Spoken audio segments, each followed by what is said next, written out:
आप सभी का मैथ नोट्स के इस YouTube प्लेटफॉर्म पे स्वागत है। आज के इस वीडियो में हम लोग प्रश्नावली 1.2 के क्वेश्चन नंबर 5 से प्रश्नों का हल हम लोग देखने वाले हैं। चलिए आज का क्लास स्टार्ट करते हैं। क्वेश्चन नंबर 5 क्या कह रहा है कि जांच कीजिए कि क्या किसी प्राकृतिक संख्या n के लिए संख्या 6 का पावर n अंक 0 पर समाप्त हो सकती है। तो इसका हम लोग सॉल्यूशन करते हैं। यहाँ पे क्या लिख सकते हैं, माना a बराबर 6 का पावर n। ठीक है, हम लोग मान लेते हैं कि ये है जो 6 के पावर n के बराबर है। अब क्या करते हैं, यहाँ पे हम लोग यहाँ a का अभाज्य गुणनखंड करते हैं। a का अभाज्य गुणनखंड करते हैं।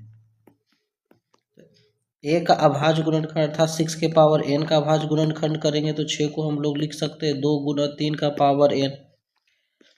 जब किसी भी संख्या का पावर रहेगा तो ये ब्रैकेट के अंदर जितनी भी संख्या रहेगा दोनों पे पावर चला जाएगा। ये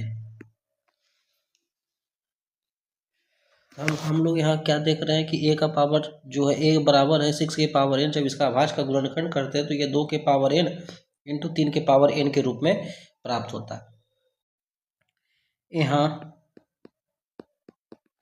a का अभाज्य गुणनखंड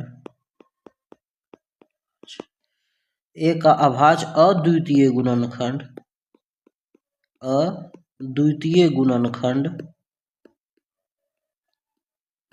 2 तथा 3 के रूप में प्राप्त हो रही है। 2 तथा 3 के रूप में प्राप्त हो रही है।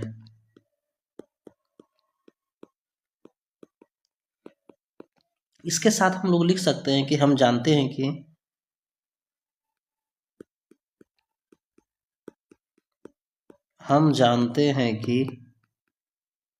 किसी संख्या का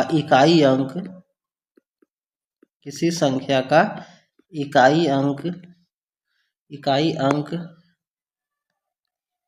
0 तभी प्राप्त हो सकता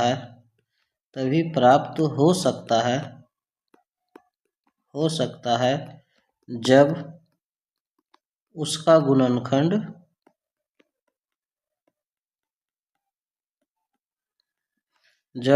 गुणनखंड 2 तथा 5 के रूप का हो।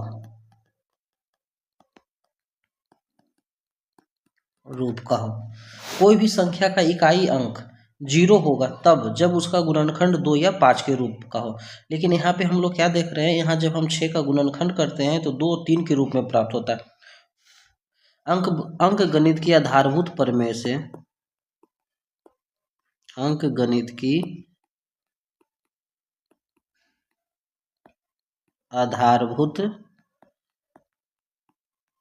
प्रमेय से किसी भाज्य संख्या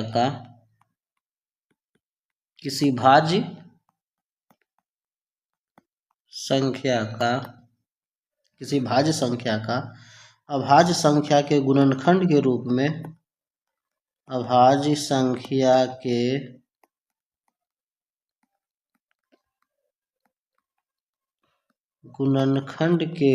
में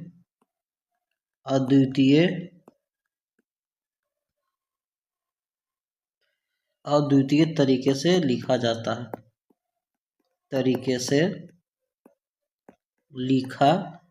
जा सकता है। अद्वितीय तरीके कहने का मतलब हो गया कि इसके अलावा कोई दूसरा तरीका नहीं है। जब यहाँ हम 6 का गुणनखंड किए तो 2 और 3 दोनों अभाज्य संख्या, इस दोनों के अलावा है जो कोई भी और दूसरा अभाज्य संख्या के रूप में इस 6 के गुणनखंड को नहीं लिख सकते हैं। तो ऐसी स्थिति में हम लोग क्या कर सकते हैं, ऐसी स्थिति में तरीके से लिखा जा सकता है। ऐसी स्थिति में 6 का गुणनखंड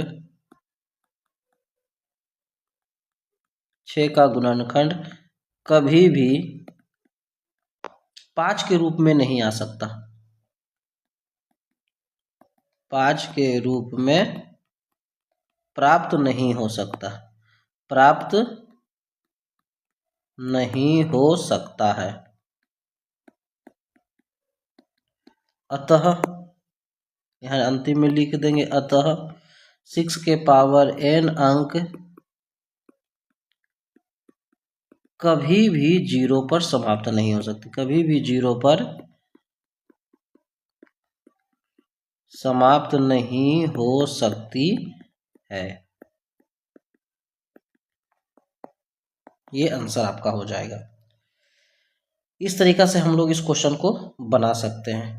6 के पावर n को दिखाना है कि क्या अंक 0 पे आएगा, तो जब 6 के पावर n का गुणनखंड करते हैं तो यह 2 और 3 के एक अद्वितीय रूप में प्राप्त होता है। अद्वितीय कहने का मतलब कि 2 और 3 के अलावा और कोई दूसरा अंक इसका कभी भी गुणनखंड नहीं होगा। और कोई भी इकाई अंक का अंक, कोई भी संख्या का इकाई अंक 0 पर तभी आ सकता है जब उसका गुणनखंड 2 या 5 के रूप में हो। ठीक है, जैसे मान लेते हैं 10, तो 10 का यदि गुणनखंड करेंगे तो 2 गुना 5 आएगा। मान लेते हैं 20, तो इसका गुणनखंड करेंगे 2 दूनी 4 गुना 5, 2 या 5 आएगा। यदि 100 है तो इसको हम लोग 2 गुना 2 गुना 5 गुना 5 यानी 2 या 5 रहेगा तभी अंक 0 आएगा। लेकिन जब 6 का हम करते हैं तो कभी भी 2 या 5 के रूप के में नहीं आता है। तो ऐसी स्थिति में 6 के पावर n अंक कभी भी 0 पे समाप्त नहीं हो सकती है। अब बढ़ते हैं अगले क्वेश्चन, क्वेश्चन नंबर 6 कह रहा है कि व्याख्या कीजिए 7 गुना 11 गुना 13 प्लस 13 और 7 गुना 6 गुना 5 गुना 4 गुना 3 गुना 2 गुना 1 प्लस 5 भाज्य संख्याएं क्यों हैं। तो इसका हम लोग सॉल्यूशन देखते हैं। यहाँ पे जो संख्या दिया हुआ 7 गुना 11 गुना 13 प्लस 13, तो इस दोनों संख्या में कॉमन क्या है जो दोनों में है। तो प्लस के इस तरफ बायां तरफ, प्लस के इस तरफ, ठीक है, प्लस के इधर प्लस के इधर, दोनों में क्या कॉमन चीज है, तो 13 नजर आ रहा है। तो 13 यदि यहाँ से कॉमन निकालते हैं तो 7 गुना 11 बचेगा और इधर क्या बचेगा, 1 बचेगा, क्योंकि 13 बाहर निकल गया। तो इसको यदि सॉल्व करते हैं तो 11 सत्ते 77 प्लस 1 यानी 13 गुना 78। तो 78 को क्या लिख सकते हैं हम लोग, 2 इंटू 3 इंटू 13, 78 का गुणनखंड करेंगे तो 2 गुना 3 गुना 13 इस रूप में लिख सकते हैं। तो हम लोग यहाँ पे क्या देख रहे हैं, यहाँ इसके 2 से अधिक गुणनखंड प्राप्त हो रहे हैं। तो ऐसी स्थिति में यह एक भाज्य संख्या है। तो यहाँ लिखेंगे, यहाँ इसके 2 से अधिक गुणनखंड प्राप्त हो रहे हैं, 2 से अधिक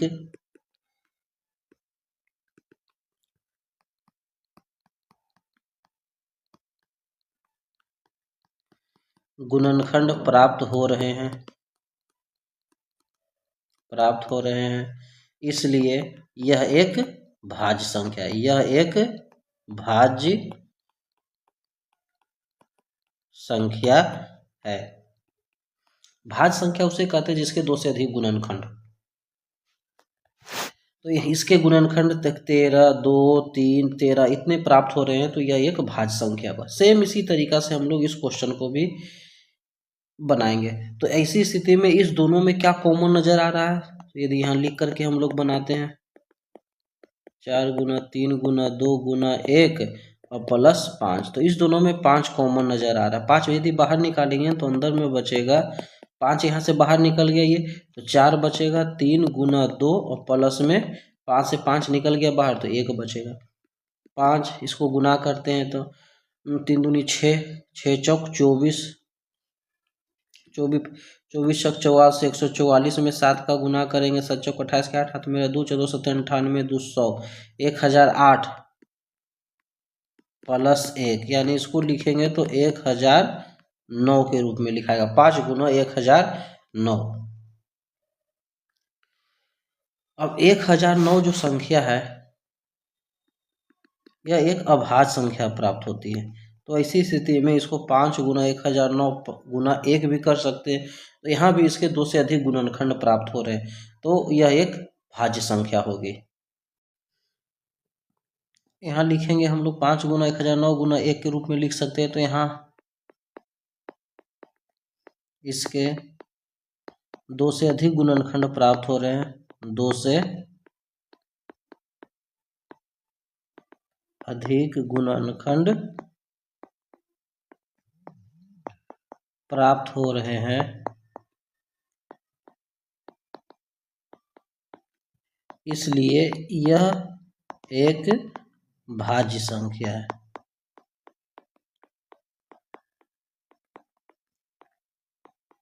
भाज्य संख्या होगी या भाज्य संख्या है। अगला क्वेश्चन कह रहा है किसी खेल के मैदान के चारों ओर एक वृत्ताकार पथ है। मान लेते हैं एक वृत्ताकार ये पथ है, इस तरह से गोल रास्ता है। इस मैदान का एक चक्कर लगाने में सोनिया को 18 मिनट, जब किसी मैदान का एक चक्कर लगाने में रवि को 12 मिनट लगते हैं। मान लीजिए वे दोनों एक ही स्थान और एक ही समय पर चलना प्रारंभ करके एक ही दिशा में चलते हैं, कितने समय बाद वह प्रारंभिक स्थान पर मिलेंगे। यहाँ से दोनों चलना शुरू करते हैं, इस स्थान से मान लेते हैं दोनों चलना शुरू करते हैं। एक को 12 मिनट लगता है और दूसरा को कितना मिनट लगता है, तो 18 मिनट। एक ही समय पर चलना शुरू करते हैं, वापस की उसी स्थान पर के आकर के मिलेंगे तो कितना समय लगेगा। तो ऐसी स्थिति में इन दोनों का हम लोग एलसीएम निकालते हैं। तो यहाँ पे क्या दिया हुआ है, कह रहा है सोनिया को लगा समय, वो लिख देते हैं सोनिया को एक चक्कर पूरा करने में लगा समय, एक चक्कर पूरा करने में लगा समय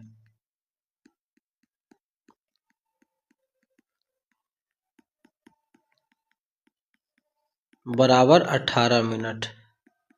उसी प्रकार कह रहा है किसी मैदान का एक चक्कर लगाने में रवि को, तो रवि को एक चक्कर पूरा लगाने में कितना समय लगता है, तो 12 मिनट का समय लगता है। दोनों किस समय मिलेगा, तो ऐसी स्थिति में दोनों का एलसीएम निकालते हैं। तो 18 का हम लोग गुणनखंड करते हैं, तो 18 यहाँ पे लिख देते हैं दोनों को लगने, दोनों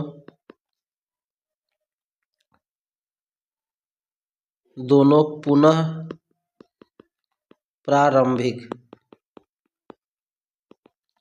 स्थान पर मिलेंगे।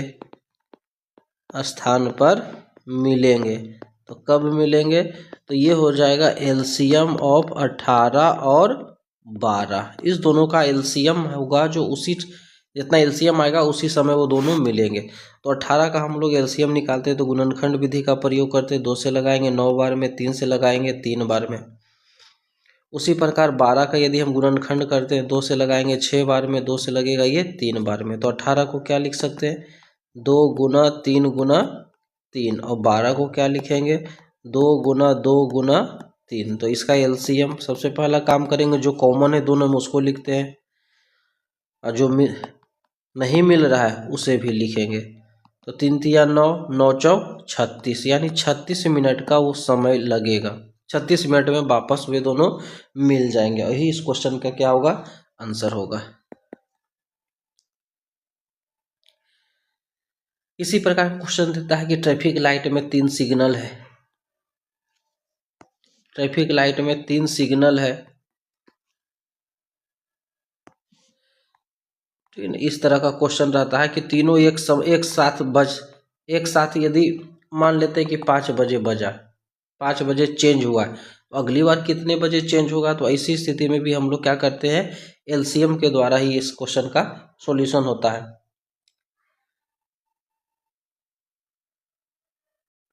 अब बढ़ते हैं कुछ नेक्स्ट क्वेश्चन की ओर। क्वेश्चन जिसे यहाँ पे कह रहा है कि 27 लीटर 36 लीटर 72 लीटर दूध है, कौन सबसे बड़ी माप तीनों पात्रों के दूध को ठीक ठीक माप सकती है, ये माप होगा, ठीक है ना। ये हमको निकालना है। तो मान लेते हैं 3 पात्र हैं, जैसे एक पात्र ये है, इसकी क्षमता क्वेश्चन के अनुसार 27 लीटर है। दूसरा पात्र एक है, इसकी क्षमता क्वेश्चन के अनुसार 36 लीटर है। एक और पात्र है,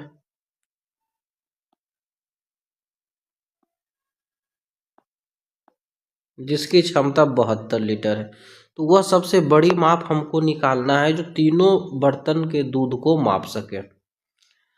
ठीक है। तो बड़ी से बड़ी संख्या पूछ रहा है, बड़ी से बड़ी माप पूछ रहा है, तो हम लोग ऐसी स्थिति में इसका HCF निकालते हैं, हाईएस्ट कॉमन फैक्टर। जो सबसे बड़ी माप होगा, जो तीनों को डिवाइड करते, वही होगा सबसे बड़ी संख्या। सबसे बड़ी संख्या खोजना है जो तीनों को बराबर बराबर बांट दे, यानी भाग लग जाए तीनों में। तो इसी स्थिति में तीनों का हम लोग HCF निकालेंगे। तो इसका सॉल्यूशन करते हैं हम लोग, यानी मौसा निकालेंगे किसका, तो 27 लीटर, 36 लीटर और 72 लीटर, ये सभी का हम लोग क्या निकालेंगे, मौसा निकालेंगे। तो 27 का यदि गुणनखंड करते हैं तो 27 को लगाएंगे 3 से, लगाएंगे 9 तिया 27, 3 से लगाएंगे 3 बार में। उसी प्रकार 36 का यदि हम लोग करते हैं 2 से लगाएंगे, 18 दूनी 36, 2 से लगाएंगे 9 बार में, 3 से लगाएंगे ये 3 बार में। 72 का यदि करते हैं 2 से कैंसिल करेंगे 36 बार में, 2 से लगाएंगे 18, 2 से लगेगा ये 9 और 3 से लगेगा तो ये 3 बार में। तो यहाँ पे हम लोग 27 को क्या लिख सकते हैं, 27 को लिख सकते हैं 3 गुना 3 गुना 3। 36 को क्या लिख सकते हैं, तो 2 गुना 2 गुना 3 गुना 3। अब 72 को क्या लिख सकते हैं, 2 गुना 2 गुना 2 गुना 3 गुना 3। तो हमको मौसा निकालना है, महत्तम समावर्तक। तो सबसे पहला क्या लिखेंगे, मौसा निकालना है। तो मौसा में क्या करते हैं, जो कॉमन है, जो सभी जगह मिलता है, उसी को सिर्फ लिखते हैं। तो 3 यहाँ भी मिल रहा है, 3 का पेयर यहाँ है, 3 का पेयर यहाँ है। तो यदि इसका मौसा निकालना रहेगा तो 3 गुना 3, और तो कोई ऐसा अंक नहीं मिल रहा है, 3 तिया 9। तो 9 लीटर वो बड़ी माप होगा जो इस तीनों को बराबर बराबर माप देगा। 9 लीटर से यदि ये इसको मापेंगे तो ये 3 बार में इसको माप देगा। 9 लीटर से इसको यदि मापेंगे तो 4 बार में। 9 लीटर से यदि इसको मापेंगे तो हम लोग तो ये 8 बार में इसको क्या कर देगा, माप देगा। तो वह सबसे बड़ी जो माप होगी वह 9 लीटर का होगा। यही इस क्वेश्चन का क्या होगा, आंसर होगा। अब बढ़ते हैं अगले क्वेश्चन, कुछ और क्वेश्चन की तरफ। जैसे मान लेते हैं कि एक क्वेश्चन यहाँ पर है कि 23,750 में 23,750 में 5 का अधिकतम घात क्या है, 5 का अधिकतम घात क्या होगा, ये क्वेश्चन है। तो इसका हम लोग सॉल्यूशन किस प्रकार करेंगे, तो अधिकतम घात जब पूछा है तो इसका हम लोग फैक्टर निकाल देंगे। 23,750 का फैक्टर का मतलब गुणनखंड कर देंगे। तो गुणनखंड यदि 5 से हम लगाते हैं तो 5 चौक 20, 37, 5 सते 35, 2 बचेगा, 5 पचे 25, 0। 5 से लगाएंगे तो 5 नमा 45, 2 25, 5 पचे 25, 0। 5 से यदि इसको कैंसिल करेंगे, 5 एकम 5, 45, 5 नमा 45, 0। 5 से लगाएंगे तो 5 दिया ये 15 होगा, 40 पनी 8 40। उसके बाद यदि 2 से इसको कैंसिल करते हैं तो 19 बार में ये कटेगा, 19 दूनी 38। तो यहाँ पे जब हम इसका गुणनखंड लिखेंगे तो 2 एक बार है, 19 एक बार है, और 5 कितने बार है, 1 2 3 4। तो यहाँ पे 5 का जो अधिकतम घात नजर आ रहा है वो कितना बार है, 4 बार। और यही इस क्वेश्चन का क्या होगा, आंसर होगा। इसी तरह का और क्वेश्चन देखते हैं। जैसे मान लेते हैं क्वेश्चन है कि 63 70 जो है वह बराबर है, किसके बराबर है, 2 का पावर m गुना 5 का पावर n गुना 7 का पावर k इंटू 13 का पावर p, इसके बराबर है। तो m plus n plus k plus p का मान क्या होगा, का मान क्या होगा, ये हमसे पूछ रहा है कि 63 70 जो है 2 के पावर m, 5 के पावर n, 7 के पावर k, 13 के पावर p के बराबर हो तो m plus n plus k plus p का मान क्या होगा। तो इसका हम लोग सॉल्यूशन देखते हैं। इसका क्या करेंगे, सबसे पहला काम हम लोग 63 70 का गुणनखंड निकालेंगे। 63 70 का गुणनखंड करेंगे, किससे लगेगा, 2 से लगेगा। 2 तिया 6, 2 एकम 17, 2 अठी 16, 2 पचे 10। उसके बाद यदि 5 से लगाते हैं हम लोग तो 5 छक 30, 5 तिया 15, 5 सते 35। 7 से लगाते हैं तो 7 नमा 63, 7 एकम 7, 7 से लगाएंगे 13 सते 91। तो यहाँ पे क्या नजर आ रहा है, 2 गुना 5, 7 गुना 7 गुना 13। इसका मतलब यदि इसको पावर के रूप में हम अरेंज कर दें, 2 गुना 5, 7 2 बार है तो 7 का पावर 2 गुना 13, यह जो बराबर होगा किसके बराबर होगा, 2 का पावर m 5 के पावर n गुना 7 का पावर k गुना 13 के पावर p। तो यहाँ हम लोग क्या देख रहे हैं कि दोनों बेस सेम यदि है तो पावर भी आपस में सेम होगा। यहाँ 2 का पावर कुछ नहीं है तो 1 है, 5 का पावर कुछ नहीं तो 1 है, तो इसका मतलब इस 1 जो होगा किसके बराबर होगा, इस m के बराबर होगा, यानी m का मान कितना आ गया 1। उसी प्रकार n का मान कितना आ गया 1, k का मान कितना कहेंगे 2 कहेंगे, और p का मान कितना कहेंगे कुछ नहीं तो 1। यदि बेस सेम है तो पावर भी आपस में सेम होगा। अब अगर कह रहा है कि इन सभी का योगफल हमको ज्ञात करना है, तो सभी को जोड़ देंगे, 1 + 1 + 2 + 1 2 1 3 3 और 2 5 इस क्वेश्चन का राइट आंसर होगा।